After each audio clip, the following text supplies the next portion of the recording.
ሲቋጭ ጥሩ ነው።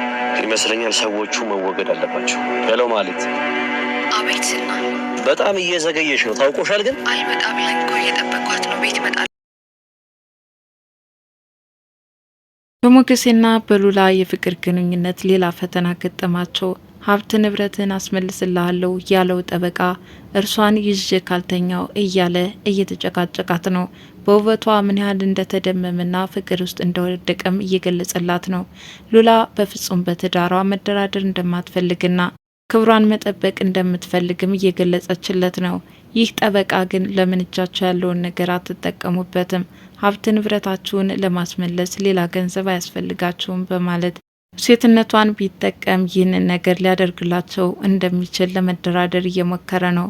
በስከ መጨረሻም እጆቿን ይዞ ካጠገቡ እንድትቀመጥና የፈለገውን ሴትነቷን ለመጠቀም እየሞከረ ባለበት ሰዓት ሞገስ እየሮጠ ወደ ቤት ተከስቷል። በዚህ ግጥምጥሞች ስር ምን ሊፈጠር ይችላል? ሴትም በበኩሏ ኤፍራታን አሳልፋ ለመስጠት ሁሉን ነገር ተነጋግራ ጨርሳለች። ምክንያቱም ከዝና ጥቃት ማምለጥ ግድ ይላታልና ያለበለዛ ኤፍራታ የማትመጣ ከሆነ አንቺ የጥቃቱ ሰለባ ትሆኛለች በማለት ዝቶባታል። መድብልና ሞገሴም ብሩኬ በሕይወት እንዳለ ያወቁ ይመስላሉ። ታዲያ ካለበት መካዘን ሂደን ልናመጣው ግድ ይለናል፣ የፈለገው መስዋዕትነት ቢከፈልም መክፈል ይኖርብናል በማለትም ምሳሌ ታግታበት ወደ ነበረው አዳራሽ ሄደው ሊፈልጉት እንደሆነም ተነጋግረው ጨርሰዋል። ሰላም ጤና ይስጥልን ውድ ቻናሌ ቤተሰቦች እንደምን አላችሁ? በያላችሁበት በዓለም ዳርቻ ሰላማችሁ ይዛ እያልኩኝ ምሳሌ ድራማ ክፍል 97ን እንመለከታለን። በባለፈው ክፍል ቅድስትና መድብል ስለ ብሩኬ ጉዳይ እየተነጋገሩ ነው። የትን ፈልገው የትስ ልግባ? ወንድሜን ፈልጌ ማግኘት አለመቻሌ ከምን የተነሳ ነው? ሞቱን እንኳን ብሰማ አንድ ነገር ነበር እያለም መድብል ስለ ወንድሙ እያወራ ነው። በዚህ ሁኔታ ስልክ ተደውሎበታል።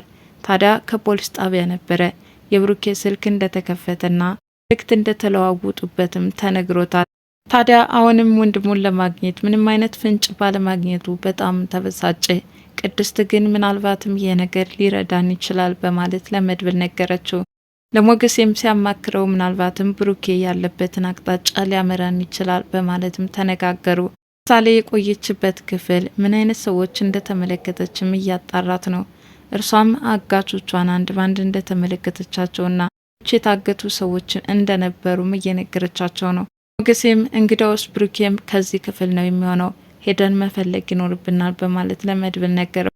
መድብልም በሞገሴ ሀሳብ ተስማምቷል። ብሩኬ እግሩ ላይ ጉዳት ደርሶበት በሕይወት እንዳለ ያመላክታል። የሆነ ባዶ ቤት ወይም በዙሪያው አሸዋ የከበበው አካፋም ጭምር አጠገቡ አስቀምጠውበታል። ብቻ ብሩኬ በአጋቾቹ ቁጥጥር ስር ሆኖ እየተሰቃየ እንደሆነም ያመላክታል። ቅድስት በበኩሏ ስለ ብሩኬ ወጥቶ መቅረት አሁንም እንደተለመደው እየተጨናነቀች ነው። ምሳሌ አባቷን ስትናፍቅ እሷ ደግሞ ፍቅረኛዋ እንደሆነም ዛሬ ለምሳሌ በግልጽ አስረድታታለች። ማለትም የወደፊት እናትሽ እኔ ነኝ በማለትም ገልጻላታለች። ምሳሌም በቅድስት ሀሳብ በጣም ነበረ እየተደሰተችው። ሉላና ጠበቃው ዛሬ ላይ ተገናኝተው ስለ ሀብት ንብረቱ ጉዳይ እየተወያዩ ነው። በእርግጥ ከሬስቶራንት ሲገናኙ ሞገሴም ጭምር ነበረ። ሞገሴ ወደ መድብል በሚሄድበት ሰዓት እርሱ ቤት ድረስ አብሮ እንደሚሸኛትም ገለጸ። ሆኖም ተከትሏት ከሄደ በኋላ ግን የማይባሉ አላስፈላጊ ቃላቶችን እያወራት ነው። ማለትም ሰውየው ለጥብቅና ወይስ ደግሞ የሆነ ነገር አስቧል። በሉላ አንዳች ጥርጣሬ እንዲያድርባት አድርጓታል። ምን ጠበቃ በጣም ነበረ የፈራችው። በእርግጥም ከዚህ በፊት አስተያየቱ ደስ እንዳላላት ለሞገሴ የገለጸችለት ሲሆን ሞገሴ ግን ሀብት ንብረቴን ያስመልስልኝ እንጂ እኔ ከሱ ምን አለኝ በማለት እንደገለጸላት የምናስታውሰው ነገር ነው። ዛሬ ላይም እንግዲህ የፈራቸው አልቀረም። መኝታ ክፍላቸው ድረስ በመግባትም እያንዳንዱ የቤታቸውን አቀማመጥ አስተያየት እየሰጠ ነው። ቤታቸው ለምን ጠበበ? በዚህ በድህነት እየተሰቃያችሁ እንደሆነ መመልከች እያለሁ በዚህ ሁኔታ ያላችሁ ነው ታዲያ የእናንተን ሀብት ንብረት ለማስመለስ ሌላ ገንዘብ የምታወጡት በማለት ሴትነቷን ሊደራደርበት እንደፈለገም እየነገራት ነው። ሁላም ቤታችን ጠባብ ይሁን እንጂ ሀብት ንብረት አተን የሰው ደጅ አልቆምንም፣ ደግሞ በክብሬ አልደራደርም በማለት ለዚህ ጠበቃም ገለጸችለት። ታዲያ ይህ ጠበቃ እንድታምንለትም የተለያዩ ቃላትን እየሸነገለ ሊያማልላት ሞክሯል። ሉላ ግን ወይ ፍንክች ብላለች። እንዴትስ ልትታለል ትችላለች? ሞገሴና መድብልም ስለ ብሩኬ ሁኔታ አሁንም እየተወያዩ ነው። የግድ የገባበት ገብተን ወንድማችንን ማምጣት ይኖርብናል ብለዋል። በፍለጋው ተባብረው የሚከፍሉትን መስዋዕትነት ከፍለው ብሩኬን ከታገተበት ማስለቀቅ ግዴታ እንደሆነም ተመካክረው ጨርሰዋል። ቅድስት ከደላላ ጋር ያደረገችው ትውውቅ ሌላ ጣጣ አምጥቶባታል። ማለትም ይህ ደላላ በፍቅሯ እንደተለከፈም ገልጾላታል። ግን እንደምትወደውና አሁን ከዓይኗ ስለራቀ እየጠበቀችው እንደምትኖርም ገልጻለታለች። ደላላ ግን ወደዛ ቤት ሲመላለስ የነበረው ቅድስትን ወዷት እንደነበረም ገልጾላታል። ለእርሷ ብቻ አይደለም ዳጣም ቢሆን እባክሽን አጣብሽኝ እያለ ሲጠይቃት ነበር። እርሷም በፍጹም ላንተ የምትገባ ሴት አይደለችም፣ ራሽ እንዳታስበው በማለት እንቅጩን ነግረዋለች። ቅድስትም ቢሆን እናንተ ደላሎች ምናችሁ ይታመናል? የሰው ሕይወት እያማለላችሁ ብዙዎቹን አጨልማቸዋል ጩን ነግረዋለች። ምክንያቱም በተደጋጋሚ የሚደወሉለት ስልክ አቅሉን አስተው ወዲያውኑ ንግግራቸውን ሳይጨርሱ ለብዙ ጊዜ እያቋረጣቸው ይሄድ እንደነበረ ተመልክተዋለችና ለማህሌት ስልክ በመደወል ኤፍራታ ለምንድነው የቀረችው? እሷ የማትመጣ ከሆነ ቀጥታ እርምጃ የሚወስደው ካንቺ ላይ ነው በማለትም ዝቶባታል። ማህሌትም እባክህን ተረጋጋ፣ አሁን ከደቂቃዎች በኋላ አምጥቼ አስረክባለሁ በማለት እህቷን አሳልፋ እንደምትሰጥም ተናግራለች። የሚያሳዝን ሁኔታ ዝና ሊበቀላት እንደሚችል ለራሷ በስልክ ደውሎ እንደነገራት ሁሉ ኤፍራታ ግን የሚሞት ሰው አይፈራም፣ ዝም ብዬ መሞት አልፈልግም፣ የሆነ ነገር ማድረግ አለብኝ በማለት ከዚህ በፊት ለማህሌት የነገረቻት ሲሆን አሁን ከዝና ጋር ፊት ለፊት ሲገናኙ ምን አይነት እርምጃ ልትወስድ ትችል ይሆን? ማንኛውም ግን ኤፍራታ ዝና ላይ ጉዳት ታደርስበታለች ብዬ አስባለሁኝ።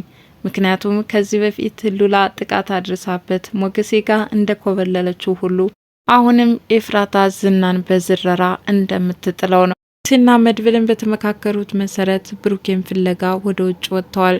ማለትም ምሳሌ ታግታበት የነበረው መካዘን ሄደው አስለቅቀው ወደ ቤታቸው መመለስ እንደሚችሉም እርግጠኞች ሆነዋል። አሁን ላይ እንደ በፊቱ ሀዘኔታም ከፊታቸው አይታይም። ብሩኬን በሰላም እንደሚያገኙት እርግጠኞች ሆነዋል። ቤትም ኤፍራታን አሳልፋ ለመስጠት ነገሮችን አመቻችታ ጨርሳለችና ለምን ቶሎ አትመጭም እያለች እየጨቀጨቀቻ ለበቀል የተዘጋጀው ዝናም ኤፍራታን እየተጠባበቃት ነው። ሴትነቷ መደራደር የማትፈልገው ሉላም ከጠበቃው ጋር ክፉኛ ጭቅጭቅ ውስጥ ገብተዋል። እርሱ ያንን ቤት ለቆ ለመውጣት ፍቃደኛ አይደለም። ሴትነቷን ካልተጠቀምኩ እያለ የሚጨቃጨቃት ይህ ጠበቃ ሉላ ደግሞ በፍጹም በትዳሯ ላይ ይህንን ማድረግ እንደማትፈልግ የነገረችው ቢሆንም ይህ ጠበቃ ግን በፍጹም በውበቷ እንደተማረከና እንደወደዳት በሞገሴም እየቀናበት ምን ያህል እድለኛ ሰው ብትሆን ነው ሉላ ያንተ መሆን የቻለችው? እንዲህ አይነት ቆንጆ ሴት ከየትም አይቻል አውቅም እያለ እያሞጋገሰም ውበቷን ሲያደንቅ ነበረ። ከመጨረሻም እጇን ይዞ እየጎተታት ወደ እሷ ለመቅረብ እየሞከረ ነው። ሞገሴና መድብልን ብሩኬን ሲፈልጉ ቆይተው ወደ ቤቱ ለመመለስ መንገድ ላይ ነው። በዚህ ግጥምጥሞሽ ምን አዲስ ክስተት እንመለከት? ማንኛውም ግን ሉላን እየታገላት ያለው ጠበቃ ምናልባትም ሞገሴ እጅ ከፈንጅ ከያዛቸው እጅግ አደገኛ ነገር ሊፈጠር ይችላል። የሚጓደዱ ሁለቱ ፍቅረኛሞችም መቃቃር ሊያመጣባቸው ይችላል። እንግዲህ እስካሁን በብዙ ነገር ተፈትነው ሀብት ንብረታቸውን በማስመለስ ከዝና በመራቅ የራሳቸውን ሕይወት መኖር እንደሚፈልጉ እርስ በርሳቸው እየተገላለጹ ሲሆን አሁን ላይ ይረዳናል ባሉ ሰው ሌላ ፈተና ገጥሟቸዋል። በዚህ አጣብቂኝ ውስጥ ያለው ሞገሴ ምን ሊፈጥር ይችላል? ነገሮችን እንደስካሁኑ ቆም ብሎ ያስብ ይሆን ወይስ ስሜታዊ ሆኖ ሊወስን ይችላል? ማንኛውም ግን ሞገሴ በብልጠት ነገሮችን ያሸንፋቸዋል ብዬ ተስፋ አድርጋለሁ። ምናልባት በሞገሴና በመድብል በኩል ልዩነት ሊፈጠር ይችላል።